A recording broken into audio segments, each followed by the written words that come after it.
Hi, this is DANE Spots. Welcome to Secrets of Living the Perfect Life. What I'm about to share with you is a powerful philosophy, a system of thought that once internalized can make a significant difference in your life, in how you experience it. And your experiences have everything to do with your beliefs and how you see the world. You know what's amazing? Is that people are willing to go to war and even give up their lives for a cause, but they can't give up the causes of their suffering. Why is that? Why do we hold on to beliefs that don't serve us? Our habit patterns are so hard to break, and even when we try, obstacles seem to appear. Our desires and our attachments push us to keep repeating the same destructive patterns over and over again. Why? Why do we follow the same negative course, rarely finding happiness or satisfaction in the pleasures all around us? Here's why. It's because we haven't learned how to truly enjoy a single moment, how to live in the present.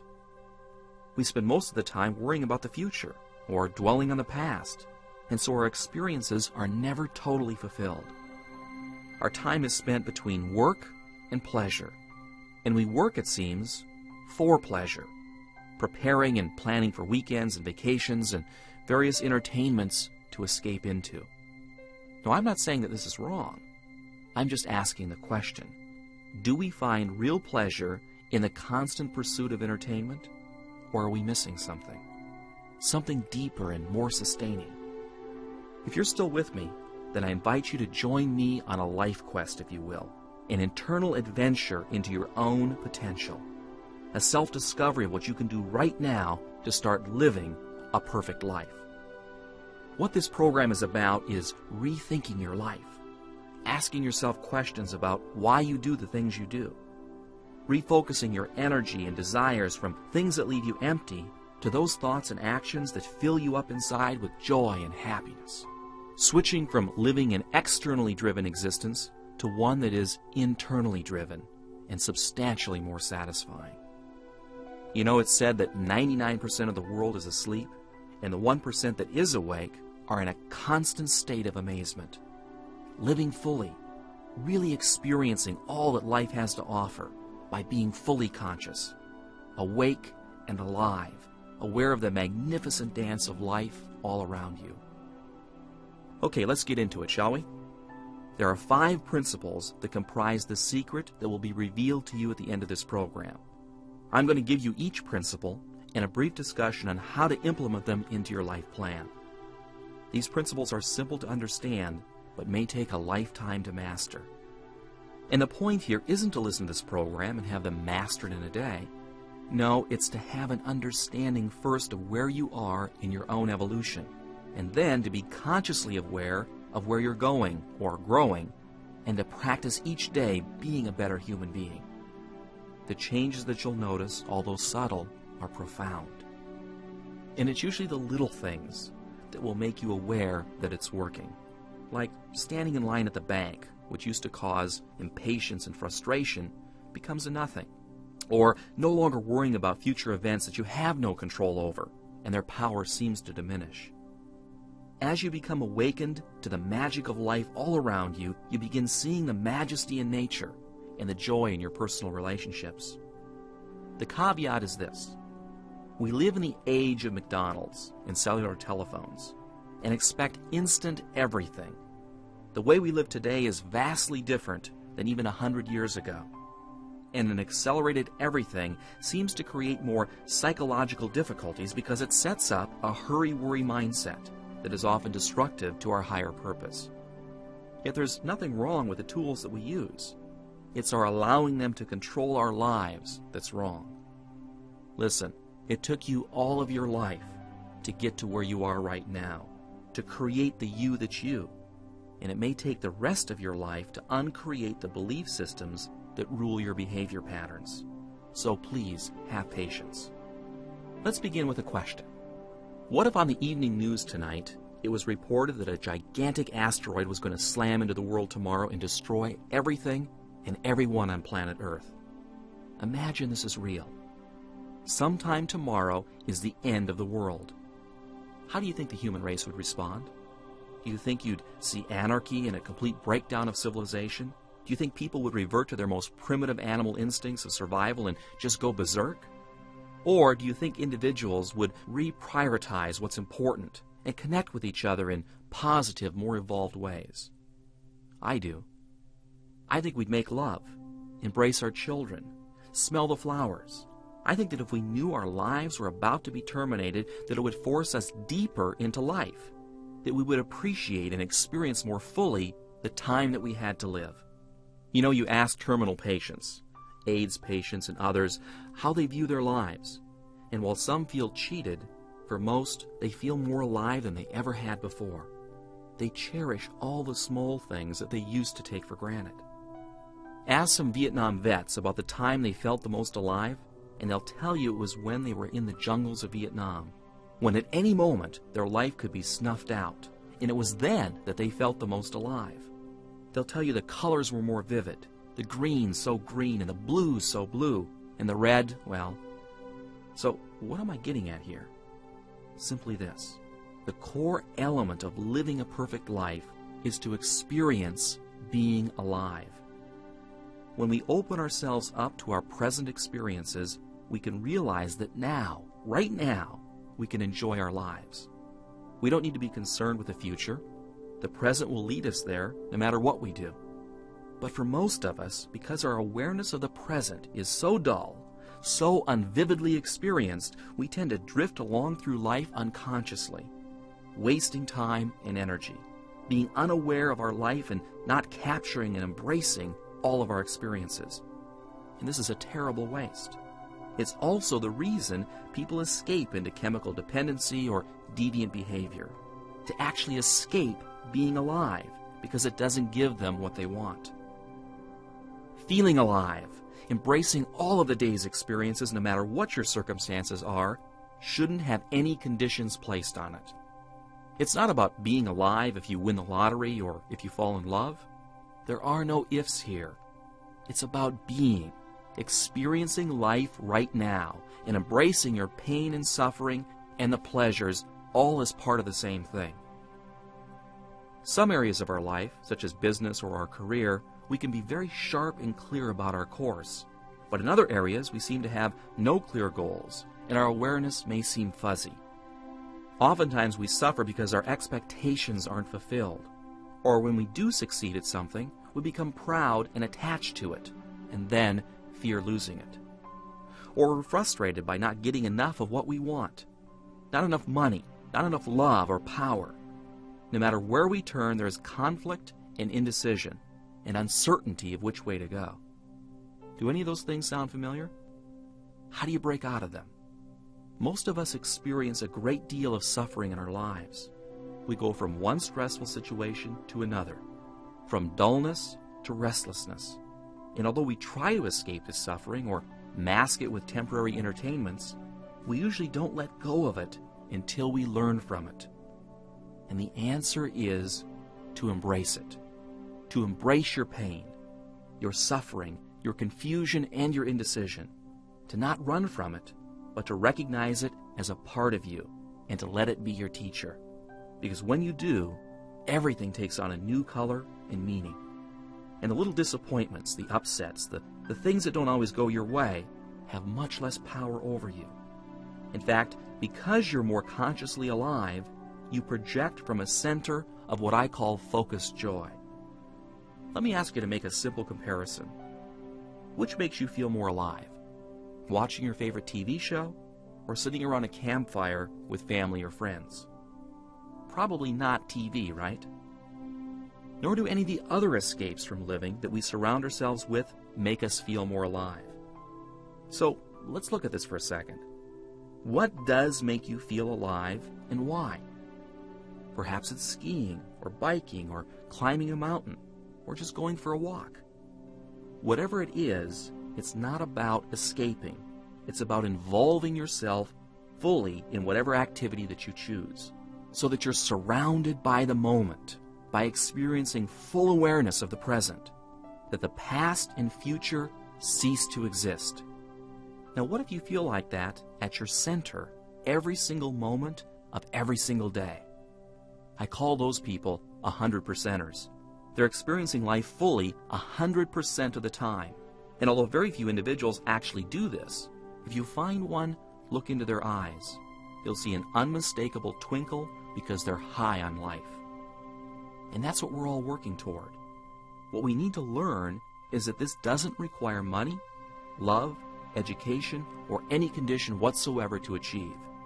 It's solely about embracing the act of living and living fully in the present. By injecting yourself fully into the present, your mind is occupied with now and cannot think of the past nor the future. There is only right now. And when you're living in the now, that's when you experience aliveness and when you're the most happy. This then is principle number 1. Learn to live consciously, to be in the present. Act as if everything matters, but nothing is really important. Let me give that to you again.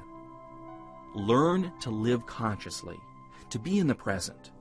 Act as if everything matters, but nothing is really important. The meaning of here and now is beautifully illustrated by a Zen story of a monk who was being chased by 2 tigers. He came to the edge of a cliff. He looked back, and the tigers were almost upon him. Noticing a vine leading over the cliff, he quickly crawled over the edge and began to let himself down by the vine. Then, as he checked below, he saw 2 tigers waiting for him at the bottom of the cliff. He looked up and observed that 2 mice were gnawing away at the vine. Just then, he saw a beautiful strawberry within his reach. He picked it and enjoyed the best-tasting strawberry in his whole life. Although only minutes from death, the monk could enjoy the here and now. Our life continually sends us tigers, and it continually sends us strawberries. But do we let ourselves enjoy the strawberries? Or do we use our valuable consciousness worrying about the tigers? Notice that the monk fully responded to the physical danger in the most intelligent way. He ran from the tigers, and even scrambled down the cliff while hanging onto a vine. And having done this, he remained fully in the here and now to enjoy whatever life offered him. Although death was only minutes away, he didn't let thoughts of the future terrify him. After doing everything that he could do, he used his precious consciousness to fully enjoy every moment of his life. Assume that today is your last day on earth, and everything matters because it is your last day. But nothing is really all that important. Nothing really has enough power over you to distract you from the simple pleasures of just being alive and experiencing this moment in time. And you accomplish this by being mindful of all the sensory pleasures that come your way, from the sun on your face, or the rain, to the sound of the birds or the planes, to the view of the mountains or skyscrapers outside your window. Take it all in, as if it's the last time that you'll ever get to experience it. Try this exercise for a day or a week and see how it affects your perceptions. It's a powerful way of awakening your sense of being alive. By becoming more aware of your body and your senses, by not dreaming of the future or living in the past, you release all that pent-up negative emotional energy. Your thoughts and feelings become more focused and centered. And once you discover your balance, your center, you can maintain it no matter what happens to you in life. Unlike fleeting moments of happiness, when you win the lottery or fall in love, the joy that arises from just being conscious and in the present begins to fill your life. And what's interesting is that on an emotional level, it feels like you won the lottery or that you've fallen in love every single day. The events and patterns that occur in your life become your teacher. Analyze them and practice being aware every single moment. When you do this each day, you slowly become a more and more authentic human being. Your life takes on a quality of genuineness, and the confusion and chaos outside of you slowly begin to diminish. If you face each situation by being aware, you become more responsible for your experiences, and this is the beginning of the path toward living a perfect life. Okay, got it? I know what you're thinking. Yeah, it sounds good, but winning the lottery would be better. Listen, this is the most powerful thing that you will ever do in your life. This is the seed to lasting happiness. I know lots of miserable millionaires and lots of people who fall in and out of love every month. But life doesn't have to be a roller coaster of joy and depression. Practice your awareness of the present. Do it every day. And do that by playing the mind game, this is your last day on earth. And you will see an unfolding of magnificent possibilities occur right before your very eyes. I promise. Now let's move on to the second principle, or secret to living the perfect life. Ready? Good, because this is one of the most powerful ideas of all time. It is a central core to every spiritual doctrine on earth, yet it's not well understood or followed. Perhaps because it's so deceptively simple and difficult to embrace.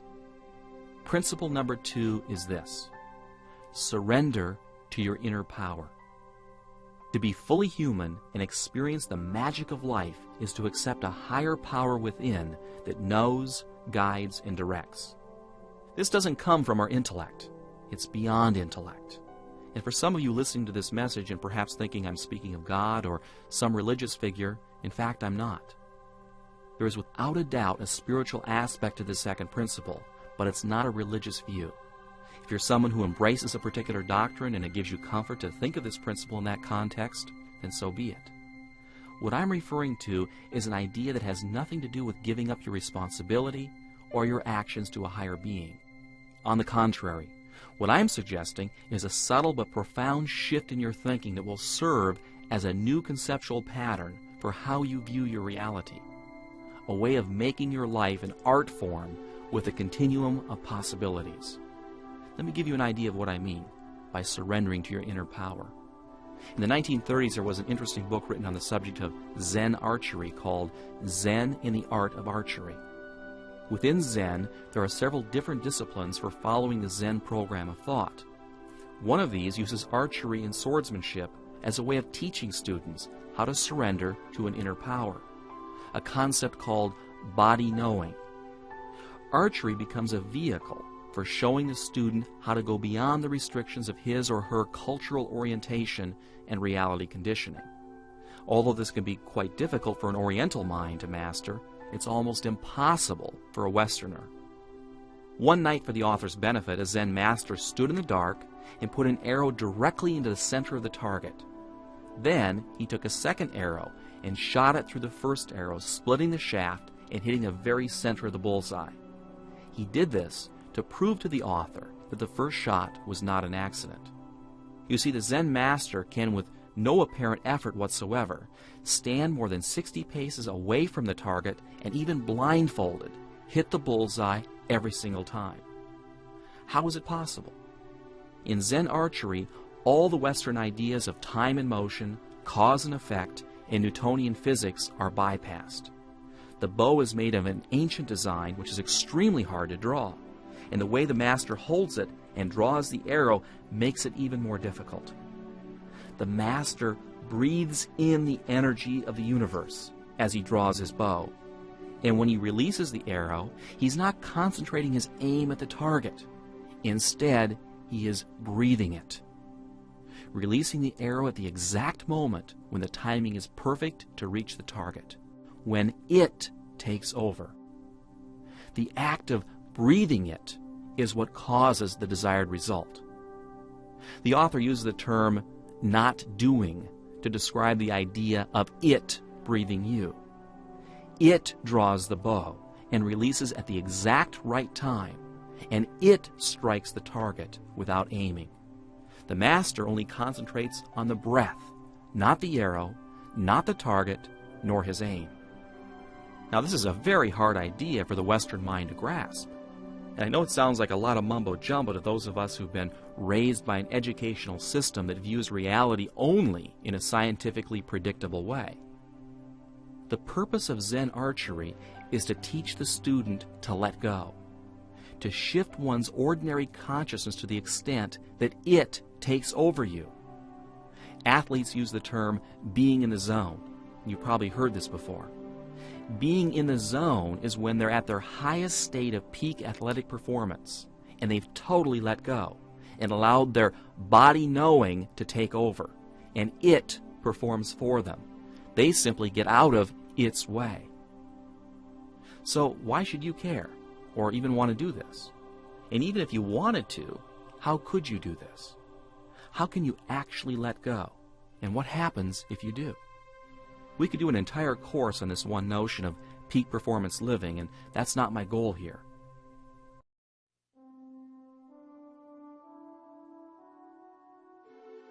I know you're afraid to let go. There are too many what-ifs, too many bad things that can happen. Which brings me to a more pragmatic principle, and one that you'll find value in if you practice it every day. Principle number 3 then is how to transform fear and anxiety into power.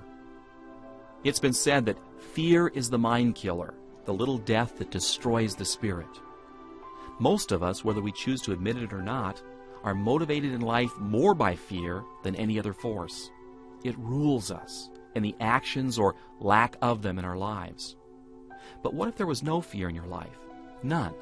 That you could walk down your path and deal positively with all the experiences that come your way. Not from fear, but from joy. That's what you must learn how to do. First, by understanding the true nature of your fears, and then facing them, conquering them, and transforming them into power. Let's look at the concept of fear for a moment. We tend to think of fear as a natural response, but it's not. Fright is a natural response, a biological mechanism designed to startle and stimulate the fight or flight system of survival, to mobilize an organism into action. And then, once the danger is over, it's immediately dropped from one's consciousness. Fright is not the same thing as fear. Fear is a learned response, an intellectual act that we're trained to produce. If a rabbit in the wild were to retain its fear, it wouldn't be able to survive because it would be immobilized by the constant fear of being eaten. Fear, in other words, is a pattern for interpreting reality. Now, we express fear in different ways. Guilt, for example, is fear over something that we've already done. Resentment is fear over something that was done to us. Hostility is the fear of something being done to us in the present. And anxiety is the fear of what might happen to us in the future. Fear is not a natural bodily response to a survival need. A child learns to develop fear on a conceptual basis at around the age of 3 or 4. Carl Jung wrote that a child lives in the unconscious of his parents. Anxiety and fear are transferred to the child. And because fear, including anxiety, guilt, resentment, and hostility, are such a large part of the adult world, the child picks up fear as naturally as any other part of his experiences. And then to really lock it in, the child learns to ward off fear by fearing fear. Learned fear. This is what creates our worldview. The very source of our culture is that of a fear-based view of reality. So, how do you unlearn fear? By recognizing it and facing it. By the very awareness of fear and allowing it to pass through you. And when it's gone, its power over you has lessened. Whenever you feel anxious over some future event, or guilt, or resentment, or you feel a fear welling up inside of you, see the emotion clearly in your mind. Recognize it for what it is. It's not reality. It's your learned fear response to a circumstance. And its only real power over you is the mental construct that you've created.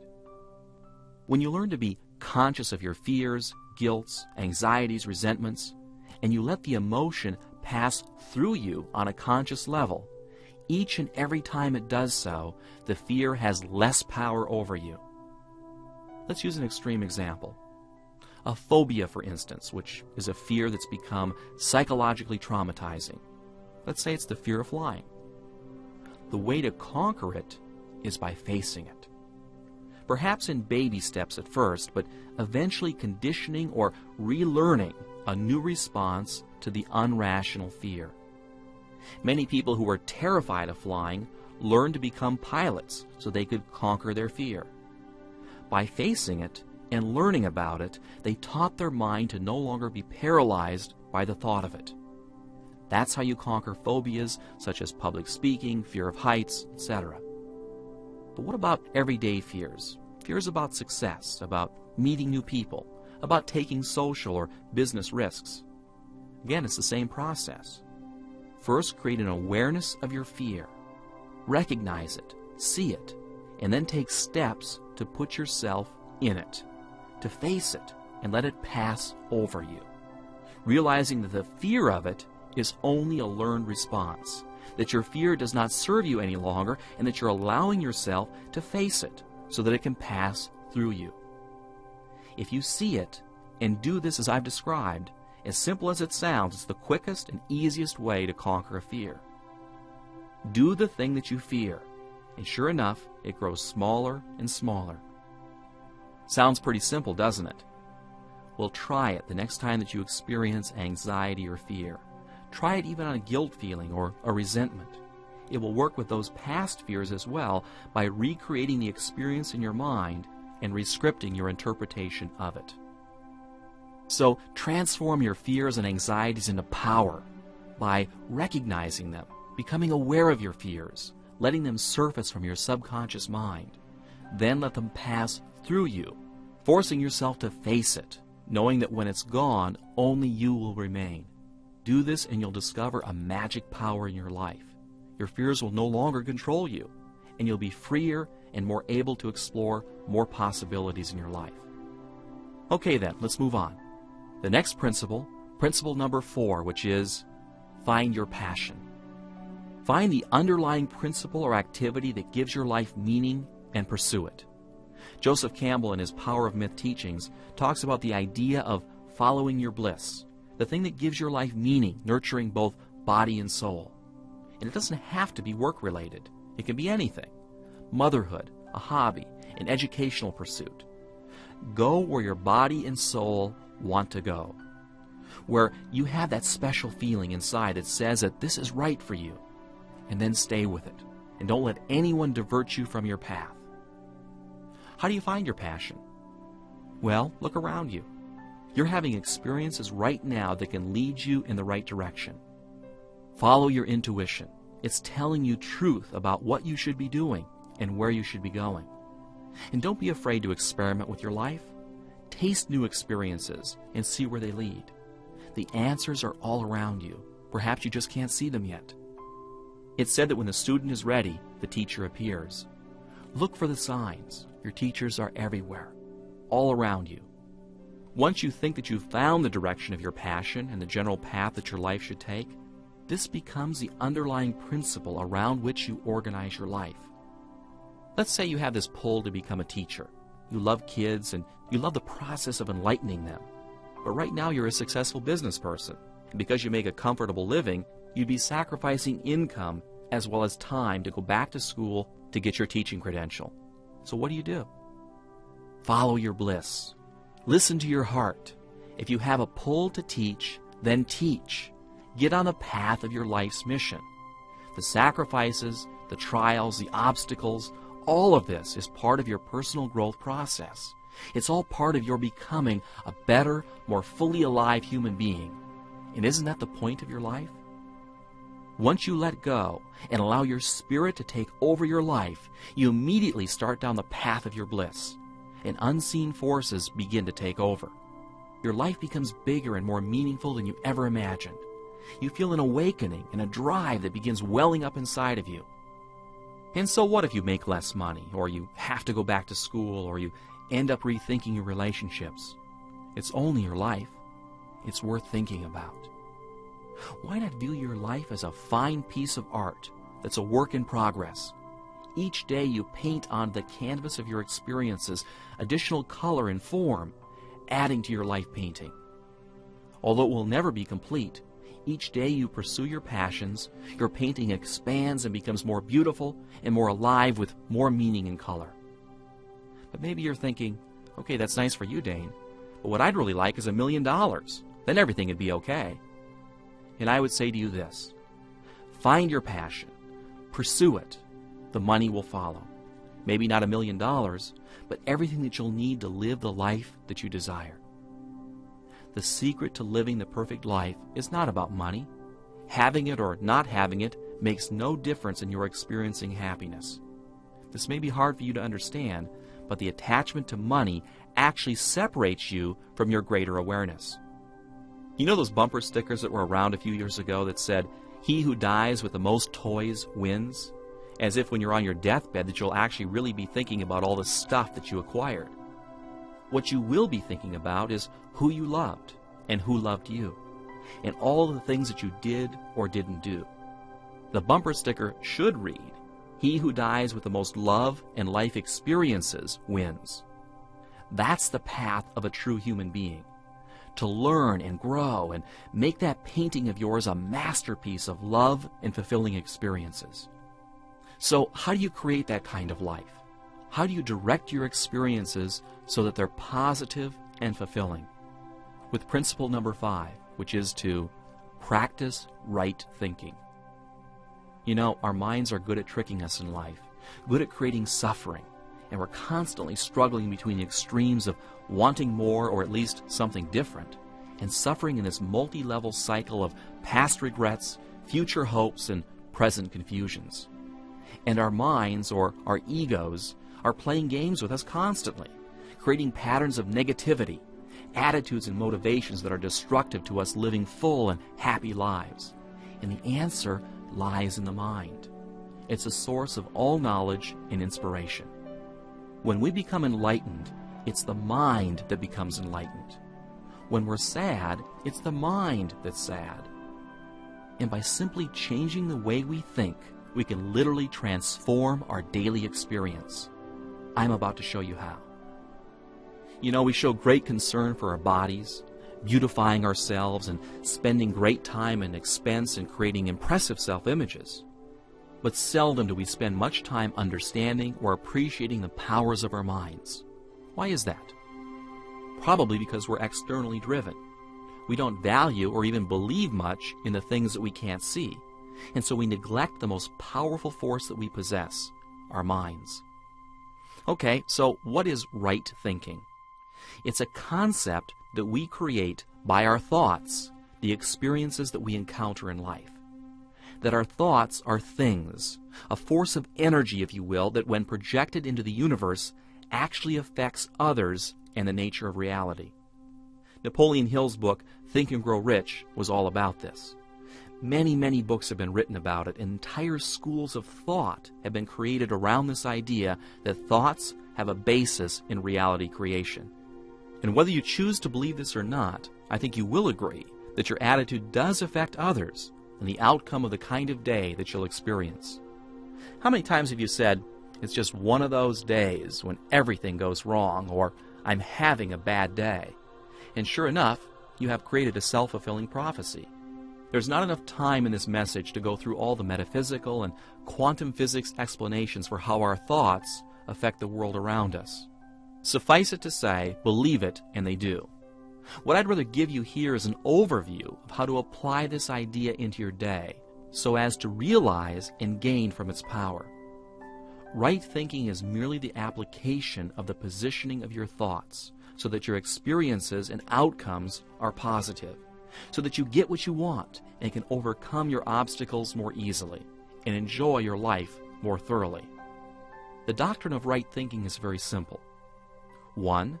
Thoughts are things. They have power to affect people and events, and therefore how you think has everything to do with the reality that you experience. 2. By creating the right image or thought in your mind's eye of the kind of outcome that you would like to achieve, you're able to influence or create the appropriate circumstances for that future probability to be realized. Really, that's it. If you can visualize the outcome in vivid enough of a way and energize it with enough positive emotion, and all negative energy or thoughts surrounding the realization of this outcome have been neutralized, then all or some of it will likely come to pass. If you think I've completely flipped out, then I suggest you read Napoleon Hill's book, Think and Grow Rich. The world's most successful people practice this all the time. So do top athletes and others who are leaders in their field. Some do a 10-minute meditation each night before going to bed, seeing the positive outcome of their next day, then waking up and making it happen.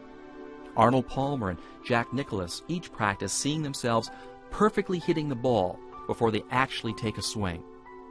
Great musicians see the music in their mind's eye before they ever play a note or put them on paper. Practice right thinking. Negative thoughts don't serve you anyway.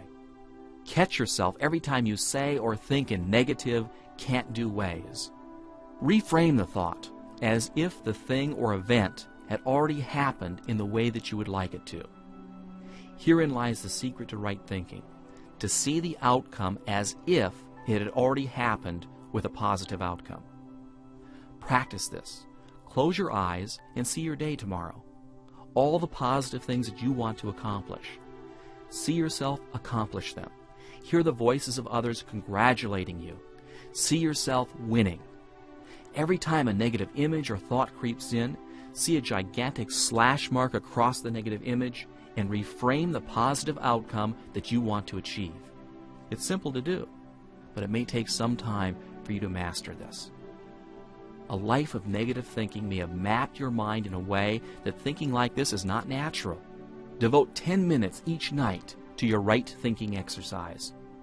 Close your eyes before dropping off to sleep and visualize the positive outcome of tomorrow's events exactly as you'd like them to be. Then, during the waking part of your day, become consciously aware of how many times you say or think a negative thought. Be honest with yourself, and then reframe the negative thought to a positive outcome.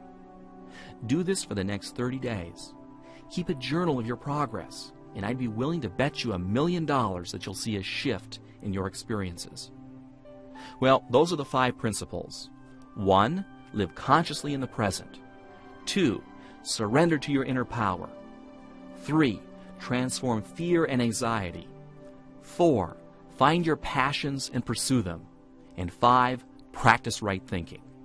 These 5 principles may take years, even a lifetime to master. But it is the experience of it, the learning along the way that slowly transforms your life to one of greater and greater meaning and happiness. And that is really the secret of living the perfect life. To embrace life and all the experiences that you encounter along your path, the pain and the suffering along with the pleasures. To live as if there is no tomorrow, to be, to exist, to surrender to your inner power and let life breathe you. Finding your teachers from all that surrounds you, to be in the world but not attached to it. The secret of living a perfect life is simple: to live, to be engaged in living and celebrate being alive each and every day. Before I go, I have one last thought to leave with you. If tomorrow you were in